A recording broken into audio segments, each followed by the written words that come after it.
Welcome back, all my Minecrafting friends. It's time for the Day 4 player update for the December. Why do I keep moving my mouse? I'm trying to get this in position. Now, if I can just keep from bumping the mouse. Okay. December 2014 Minecraft Hardcore Challenge, The Great Race.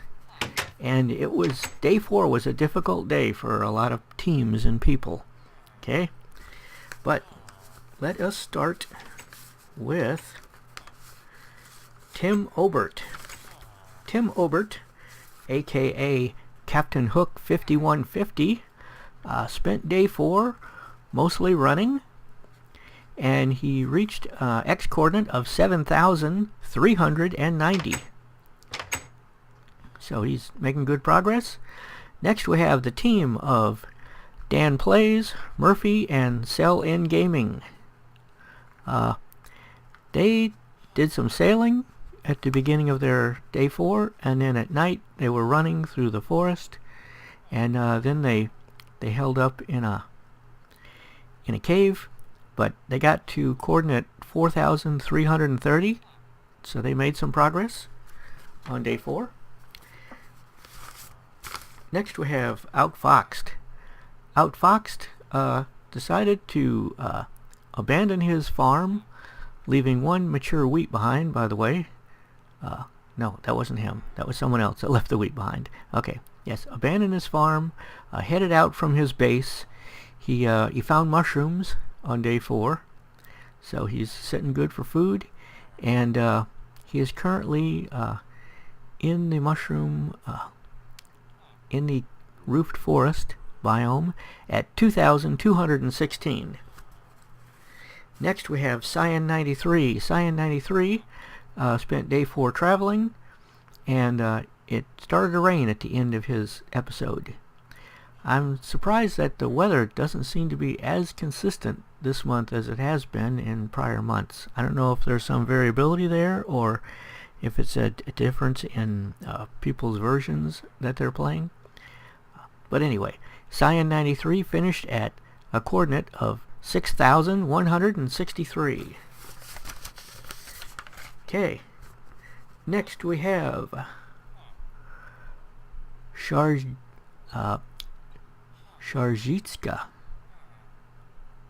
Sharjitska. Sorry if I'm not pronouncing that perfectly. I'm doing the best I can.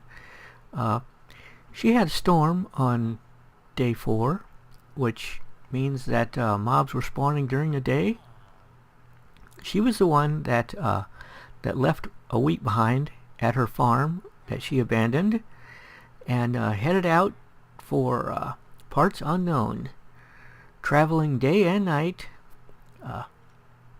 She saw a zombie from Michael Jackson's Thriller video. He was going sideways and doing the zombie dance. She couldn't get any chickens to lay any eggs for her. She also did some fishing at night and got some fish, and finished at a coordinate of 2,000, which is right around where the mushrooms are, so I imagine she'll be collecting mushrooms on Day 5. Also, she made pie, and her recording ran a little long. She recorded like the first 5 minutes of Day 5, where she did collect mushrooms, and then she got up to the first ocean and started sailing, and finished at a coordinate 5 minutes into Day 5 of 3,749. So, congratulations on the pie, and I can't wait for the next episode. Next we have Technics Omega. Technics Omega is doing a husband and wife team, and the husband, Technics, got 2 dogs early on in Day 4, and his wife was less successful and was not able to get a dog, but then later on in the episode she got her own dog, so now they have dogs, and they finished at a coordinate of 5,675. Next we have Wild Trekker Plays. Wild Trekker Plays started out by doing some boating. Then he collected mushrooms, finishing at a coordinate of 5,307. Next we have Batheart MC. Batheart MC spent all of day 4 mining for diamonds with no luck. Did not find any diamonds yet. But they're critical for his plan, so I imagine he will continue on with that. And he finished at a coordinate of 3,813. Next we have the team of Scody Garbitas, James Irish, and Meatless. They did not have a good day 4. Unfortunately, James and Meatless both were killed by skeletons in day 4. Scody made some nice graves for them and vowed to continue on in their names. So he finished his episode at 5,092, and he's on his own now that both of his charges have died. Okay, next we have Nathan Pelton. Nathan Pelton unexpectedly came back from the Nether. Decided to come back, I guess, just to check his coordinates or something. I don't know.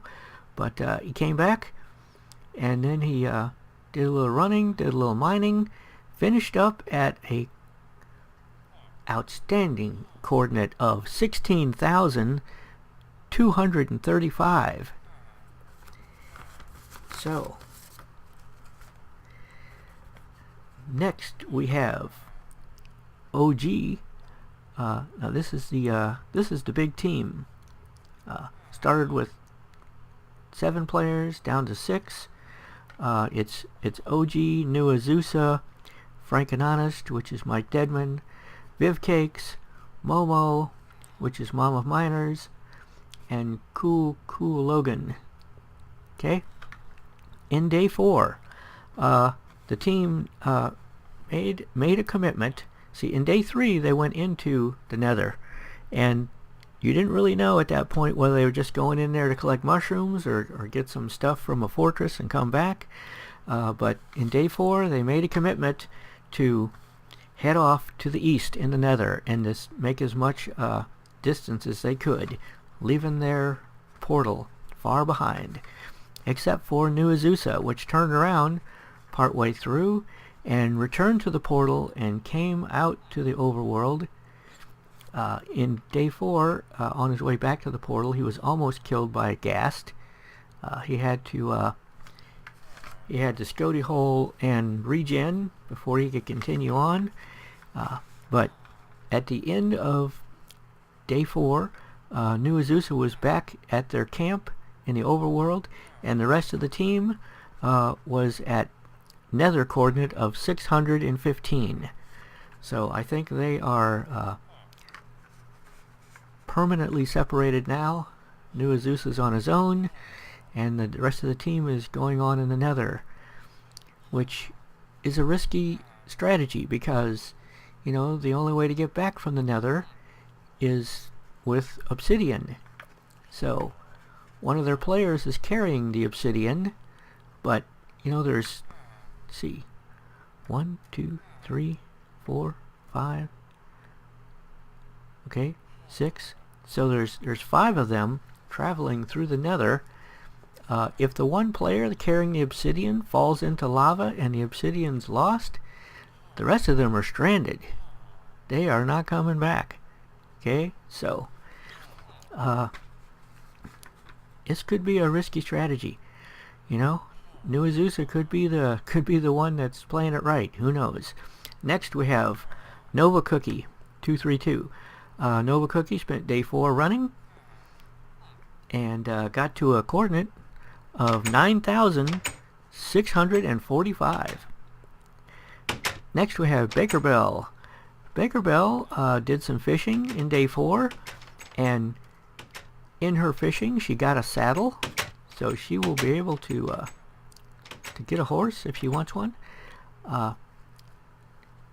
she had a lot of problems with horses in the last month, so she's a little leery of those, but there could be a situation where it would be advantageous. She finished up her armor in day 4, got her full armor, running through the forest at night and killing mobs as she goes when she has to. She got a potato from a zombie, so that'll be handy. And she finished at a coordinate of 5,278. Next we have Derp Guru. Derp Guru was cutting trees, and then she decided to build a bridge, and then she did some mining, finished up her armor. She has full armor now, and she is at an X coordinate of 4,594. Next we have Reporter Z. No, Razorter Z. Okay, Razorter Z had technical difficulties with his recording software on day 4, but he did do some fishing, and he found diamonds and gave the coordinates, and finished at a coordinate of X of 2,500. Next we have Cherry Bitters MC. She found 2 diamonds in day 4, and I'm thinking that there may be more in near those 2 that she hasn't located yet, because she didn't dig all around under them, but I could be wrong. But she finished at a coordinate of 2,016. Next we have Lanio. Lanio killed a cow in day 4. He was aiming at a spider, but he killed a cow and picked up the meat, and he'll be saving that for his holiday meal. He spent most of day 4 running, and finished at an X coordinate of 10,850. Next we have Greg C96 Gaming. Greg C is definitely one of the leaders here. He found diamonds during day 4 and showed the coordinates. He's mining obsidian, so we kind of have a good idea of what he's up to. Oh, he went into the Nether on day 4, and he ran into a fortress. Ran into the side of a fortress. He hasn't actually explored any of the fortress yet. He's not sure if he wants to. His main objective in the Nether is just to get distance, but he finished at a Nether coordinate of 1,607 Nether. Okay. Next we have Power Yak. Power Yak spent day 4 running. He did some sailing. His Z coordinate is 400 off, so he's not very close to 0 there. And he finished at a coordinate X coordinate of 13,539. Next we have Boonslayer. Boonslayer starved to death in day 4, but even though he did not complete the challenge, if you haven't checked out his channel and seen his episodes, you should really do so, because they're awesome. When I was in grade school, they made us read a short story by a classic American author by the name of Jack London. If you're from the UK, you probably didn't even know that there were classic American authors, but there are, or at least our educational system is trying to convince us that there are.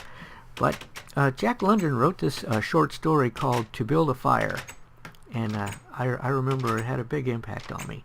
The story was about this guy that was in Alaska, and he was out in the snow, away from everywhere, and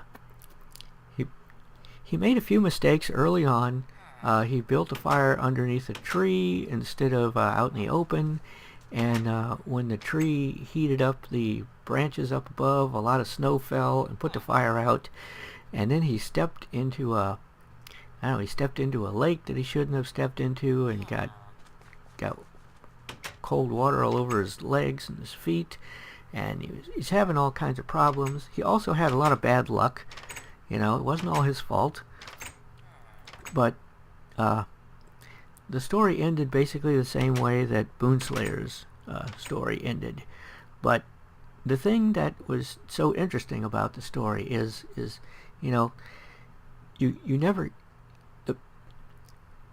the player never gave up, okay, until the very end, when it was obviously inevitable that they were not going to make it, okay. But up until that time, they were, you know, going through strategies, making plans, figuring out what the best thing to do is, you know, not doing anything stupid. Boonslayer had some really bad luck with mob drops, you know. Of all the zombies he killed, he only got one zombie flesh. Of all the skeletons he killed, he got no bones. He killed a spider or two, got no string. His farm that he built up on top of a hill had no water, so it wasn't going to produce wheat in time to save him. Then he eventually moved down to the river bank and made a farm down there, but by that point it was too late. He didn't put his torches close enough to his farm. He put the torches like 4 or 5 blocks away from the farm. I don't think he understands how farming works. If it is true that more water doesn't help, okay? If your farmland is within 4 blocks of water, it's hydrated, whether it looks like it or not, it is, and more water doesn't make any difference. It's a binary thing. It's either hydrated or it's not hydrated, okay? But as far as light goes, light is not binary, okay? The more light that you put on it, the faster it will grow. So you should have put the torches right next to the farm, you know, and it would have grown faster. It might have produced enough wheat to see him through. Anyway, even though he failed the challenge, it was a very entertaining 4 episodes, and you know, his commentary was riveting throughout the whole thing. You know, his struggle with survival, you know, was the real drama in the story. So anyway, to move on, next we have Piker Eyes. Piker Eyes suffered some lag during day 4. He made a bad choice toward the end of the episode. He was doing good, making good distance, but you know, he saw some mobs there, and instead of just running by them and continuing on and trying to using distance as his weapon, he decided to stand and fight. It didn't go so well. He was fighting a skeleton, and then a witch, and then a creeper, I think, and he finished his episode at half of a heart. He's not regenning. His food is his hunger bar is half down, so he's not regenning, and he has no food available. So it is really a question as to whether he is going to survive episode 5 or day 5. But he did finish at a very respectable X coordinate of 14,093. So if he does survive, he is one of the top leading players. Next we have Psycho SFK and Crazy Kenzie. They spent day 4 mining for diamonds. They finished up their armor. They have full armor now. Psycho made a clock so he knows what time it is underground, and they did find diamonds. I don't remember seeing any coordinates for them, and they also did not show the coordinates at the end of their episode, but they're not actually traveling, they're just mining, so probably doesn't make any difference. Once they get moving, maybe they'll show us where they are. Next we have Black Belt Crafter. Did some boating during day 4. just for a little bit. And then he started cutting down trees. Then he went back to boating. Then he did some fishing. In his fishing, he's had some pretty good luck with magic books. He has 2 magic books now. Although not enough iron to make an anvil to use the magic books, but maybe that's in his future. He finished at an X coordinate of 4,088. Next we have Kidda Plays and Draco Wolfclaw. This is the husband and wife team, and they collected some apples. They each ate a golden apple to help their regen. Kidda ate a chicken, and did some caving. Draco did some caving. Kidda is down to 2.5 hearts, and there's no food available. So she's not in a good way there. It'll be interesting to see if she can pull it out. Okay. And finally, we have John Fall 92.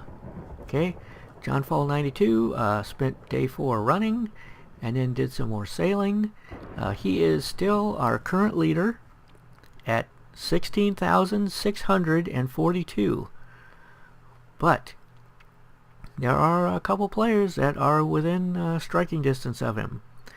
Nathan is only a few hundred blocks behind, and there's several other players that are, within 1,000 blocks of him, which could easily be made up in a few minutes. So, the race is going very well. There's been a lot of drama and difficulty. Some players have died, but that's how the MHC goes. And speaking of the MHC, I want to give you a little heads up about January. January is going to be a sequel to the Underground Challenge that we had in February of 2014. February of this year, okay? So January of 2015 will be a sequel. It will be another Underground Challenge, but it won't be like the original Underground Challenge. Back in February, we had a village to collect food from. We had ample wood available, and in the first 10 minutes you could easily collect all the food and all the wood that you would need for the rest of the challenge, and go underground and just take it easy. But we're going to try a different strategy in January. We're going to try a much more restricted resource strategy, and see if you can survive in an underground challenge with very little resources to begin with. So I expect it to be a lot more difficult. I expect a lot more people to die in January than did this February. So looking forward to that. And the announcement video for the January MHC will be coming out on Christmas Day. So, Merry Christmas. This is Mike Deering signing out. See you all in day 5.